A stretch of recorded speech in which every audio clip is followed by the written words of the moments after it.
Hello and welcome to Engine Adventures review of this 2022 Chevy Blazer RS. In many Chevy vehicles, the RS is just a trim package, but here in the Blazer, they've done a little bit of tuning. You get a dual clutch rear differential. It adds quite a bit of performance. This thing handles really quite well. It's a joy to drive. You know, curvy mountain roads and stuff. It remains pretty level and just goes around corners great. Here is that 3.6 liter V6, 308 horsepower, 270 foot-pounds of torque. It does pretty good in this little lightweight vehicle. You still hear it being a little bit rough, but it's not as bad as it seems in the Colorado and GMC Canyon. This one seems a little bit smoother, but I don't know if it really is at all. And it is paired to a 9-speed automatic, and that 9-speed does really well. I haven't had any issues with the 9-speed either. It doesn't take too long to downshift or anything. A lot of times when you get into those higher gear numbers over 6, it can take a little while to downshift and get going, but not in the case of the Blazer. Inside, of course, Blazer RS has fun little things like red stitching and the red bezels, red on the steering wheel. It's got a bunch of red extras all around to kind of accent it and let you know that it's more sporty. And it's nice leather. It feels decent quality. It's fairly soft. This one is almost equipped with heated and cooled seats, but Chevy couldn't find the parts to include those. I thought I had the Monroney here. I'll have to grab that in a minute. Anyway, they listed a discount for those, and I believe you can go to the Chevy dealership later and they will install it once the parts are available. So right here, it has a credit because it's not equipped with the front heated and ventilated seats and the rear heated seats. And then it includes a later retrofit. So I don't know what they're missing on it because most of the hardware is already here. And yeah, anyway, it does still have the heated steering wheel, but not the seats. So here you turn this whole big bezel to adjust the temperature. I think that's kind of it's unique for sure. Whoops. Anyway, turn that off so it's not too loud. It does have wireless charging, and there are two USBs here, a USB-A, USB-C. In the center glove box, two more USBs, again, a USB-A, USB-C, an SD card slot, and then a 12-volt outlet right there. No sunroof in this one, which is nice. This is quite thick, so it does fit my Tifosi Jets. And yeah, not a whole lot going on up there. It does have this camera instead of that. I mean, not instead of, but with that. So you can do a regular rearview mirror, or you can do this one. This one's kind of interesting as I like back into my driveway and whatever. The vehicle, I park my driveway. It looks like I'm gonna hit it. And then on the backup camera down here, you can see that it's like not even close. So this tree right here, look how close it looks on this one. Anyway, sorry for my voice. Been a little bit sick, just kind of recovering now. It does have the auto stop start, and it does bother me, so normally I turn that off. I do like Chevy's system here for changing the stations. So you just scroll through, use this wheel, and you can see it there. It changes through the stations, which I like that setup. But the problem is once you're over to something else, it uses it to scroll through that instead of your presets, or instead of the stations. But you can scroll through your presets with the buttons here on the back of the steering wheel still, but you can't scroll through individual stations. And when you have the Sirius XM, there's a ton of stations that I listen to, so I'm constantly kind of scrolling through a bunch. And then on this other side, the volume control. No paddle shifters, but it does have the buttons here. So if you shift down into low, or lock rather, you can select a gear that it won't go above. So if you set it at 5th gear, it'll go 1, 2, 3, 4, 5 and stop there. Plenty of information here. There's actually an off-road page as well, so we may do something with that later. I can't decide. I've tested 2 of these Blazers. The first one was a Premier, but it had the dual clutch before they dropped the dual clutch rear axle or rear differential, whatever, on the Premier. So now if you get a Premier, you don't get that dual clutch. And then an RS, and then this RS now. So they've all had the dual clutch rear differential, and so they perform similarly off-road. I might just do this one time on the hard line. Anyway, we'll get to that later. Yeah, it's decently quick. It's not overly powerful. Sometimes the throttle tip in is not as smooth as I would like. So even in the normal, like, 2-wheel drive mode that we're in now, it just is a little bit aggressive on the throttle tip in. And it's only at the very beginning. So once you're moving, it does fine. But, and I don't know, it feels like it's not consistent, but maybe it's just me not used to it yet on the throttle. And then you have the all-wheel drive mode, and as we go through it, sport mode, and sport mode is also still an all-wheel drive. Actually, all the rest of the modes are. So then the off-road mode and tow haul mode. So all of those are all-wheel drive modes, and to go back, you can keep going around, so you don't have to go all the way through. Anyway, it does have lane keep assist. It does have the parking sensors, surround view camera right here. And I've been kind of struggling with this because, oh, there we go. You can't put the surround view on the big screen, and when I first pulled it up, it wouldn't even let me do the surround view. I think if you're in a, I don't even know. Anyway, it wouldn't let me do the surround view initially. It was grayed out, but yeah, anyway, it does have the full surround view camera, and I don't even know how I did that before, because all it was showing, I thought it would do surround view, and all it was showing was this one when I pulled it up before. But anyway, seems to be working just fine now. And it's pretty clear, but your surround view is so small. And I guess that's okay, because if you're using this one and you're close to a curb, you can pop that up. That's the forward looking, rearward looking. So yeah, pretty decent camera system there.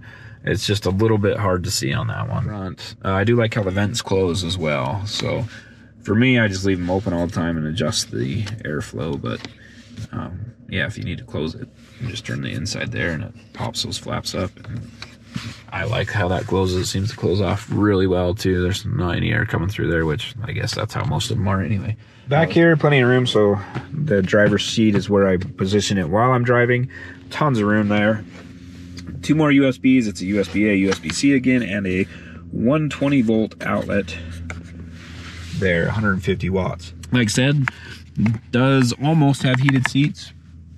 You can get that refitted or retrofitted or whatever at the dealer if you need to. And not a whole lot going on back here. I mean, that's about it.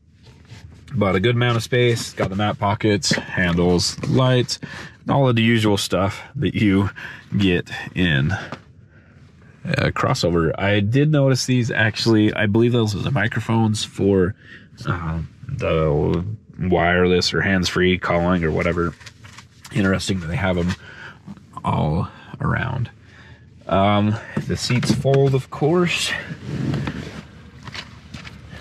Trying to keep it somewhat clean here, so those media fleet managers don't have to do as much work on keeping them clean. But anyway, you pull the lever there and it folds flat.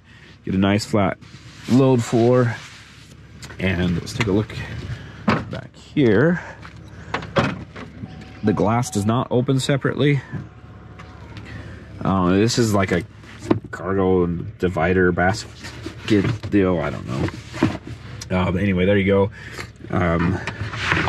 And spare tire with the jack, and it is like a not a full-size tire.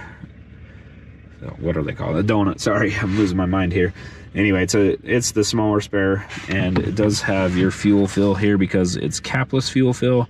So if you need to fill up with a gas can, you stick this in there, and you can see right there as a 1 and a 2. That's because there are 2 flaps in there on these capless fuel fills that you have to depress, and if you're filling with a gas can, many of them will not do that. And then just more storage back there. You can pull these handles here and here to fold the seat if you need to from back here. 1 12-volt outlet, a couple little hangers, you just push them, and same thing on that side. So that's about it for the cargo area. There's a tie down here, but there are no tie downs up front anywhere. Well, in the middle of the cargo area, I guess you could use the child seat anchor points for tie downs, but anyway, not a lot of options there for tying down your stuff. If you use that, the seat does kind of bounce, so I prefer to drive with the seats up unless I need that cargo space. Getting into the 0 to 60 spot here. We're a little bit lower elevation and on flat ground, but I wanted to catch these curves, and this thing, it just goes where you point it, and it sticks to the ground really well. I have gotten it to slide a little bit. The electronic stability control kicks in, and I'm only in front wheel drive right now, so I'm not even getting the torque vectoring from the dual clutch rear, but it just sticks to the road and goes right where you point it. The steering's very precise, and it's I guess I would say it's quick, but the tires, you have large rims, large wheels with small sidewalls, and so you're just instant feedback on the steering. There's no delay or anything, no lean on the sidewall that kind of catches up and pushes you back halfway through the corner where you end up turning more. It's just very precise, very consistent, and quite enjoyable to drive through windy sections of road. Man, I keep waiting for the traffic to clear here. We're gonna do a 0 to 60. There's no one behind me, so we'll be all right here. Just pull up and stop. Okay. So, accelerate to begin. Auto stop start turned off. We're gonna do this one in all-wheel drive mode. So in 2-wheel drive, front-wheel drive, it will just spin the wheels. And I am flat-footing, I'm not brake torquing or anything. So 3, 2, 1, go. Red line's about 6,600 RPM, 60 miles an hour. So let's try one more. That one was not recorded. Okay, so we're gonna do that again. And all-wheel drive. So 3, 2, 1, go.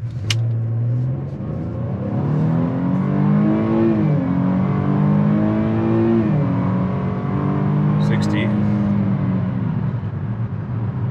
7.6 seconds. Not too bad. It's not like super fast by any means. Okay, we're gonna go back down into 2-wheel drive and do one more. So 7.6 on the first one. 3, 2, 1, go. Tiny bit of wheel slippage, it wasn't too bad. 60. So, see if we can get that one. 7.07. So it was a little bit faster in front wheel drive only. I'm a little surprised by that, but if I were to brake torque it in all wheel drive, you can get a better jump off the line and it would be a little quicker. Just as is 7.07. Let's try one more in sport mode.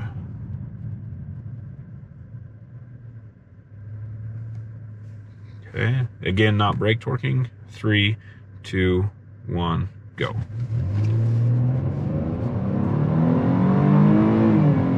It felt slower, honestly. 60. So that one, if I can grab my phone, that one was 7.15. So not too much slower, but just a hair slower than the front wheel drive version. Like I said, if you brake torque it, you can definitely bring that down a bit. But if you're just normal driving, hit the gas pedal, flat foot it, and that's about what you'll get. Not bad at all. The RPMs did hold a little bit higher for just a minute in sport mode, and I can feel that the steering's like a little bit stiffer in sport mode. It seems like it. Maybe I'm wrong, but it seems like it. But now, once I'm cruising, it's back into kind of a fuel efficient mode, even though it's in sport mode. And you can see right there, it's in sport still. On the freeway, the Blazer does just fine. I mean, it's very sporty for a crossover. I consider it on par with like Mazda crossovers that are actually quite nice to drive. And it's a little bit noisier inside than some of the others. Nothing over the top, it's just not a luxury feel, but it does great. I mean, it's easy to cruise. The little 3.6 liter V6 has plenty of power, and yeah, it just no problem cruising along at highway speeds. If you need to accelerate a little bit, you can do that without downshifting. Of course, if you're going to pass someone on a 2-lane highway or whatever, you will want to downshift, but it does so pretty quickly. And the steering is nice and tight. It's precise. It's easy to track a straight line and easy to go around the curves without much extra effort at all. It's a lot of vehicles have pretty numb steering, but in the Blazer I feel like it has pretty good feedback, and it's not over damped or anything. It's about right, I would say. There's nothing about this that I can complain about when driving on the highway. Fuel mileage, let's go ahead and look at it. It actually does okay, and the overall average over the last 600 miles, 700 miles is 23.9, but right now I'm getting about 30. So on the freeway, 30 miles per gallon is about right. I'm going a little faster than most freeways. Utah, we have 70 mile an hour speed limits in the cities on the freeway and 80 outside of the cities. So our speed limits are a little higher than most of the nation. And it does, yeah, close to 30 miles per gallon at 75 miles an hour. All right, we are in off-road mode, all-wheel drive. You can see I'm already on 13-degree angle. Got the off-road pages. We're gonna go all the way down to L and L1 right there. You probably can't see this on camera. We're gonna take a line where the center of the vehicle is about right there, and it will avoid all the holes except for the big one on the steepest part. So we should have a little bit of an easier time here at the base, and I'm gonna hang to the right as much as I can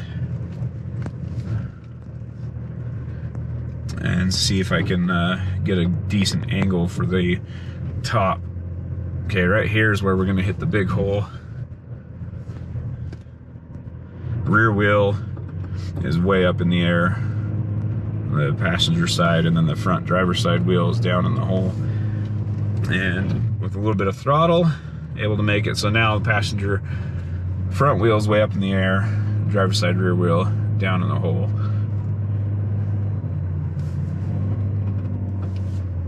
And here is the harder part. Don't scrape. We did just barely.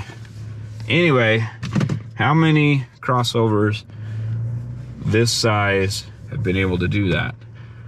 Jeep Cherokee Trailhawk, Volkswagen Atlas Cross Sport, and one of the BMWs, I think an X3. Anyway, haven't been very many that have made this climb. But that was so easy in this thing. just has such a low clearance and breakover angle. It touched right here. This is a pretty big hole, but it touched right there on that driver's side. Anyway, I'm very impressed by that.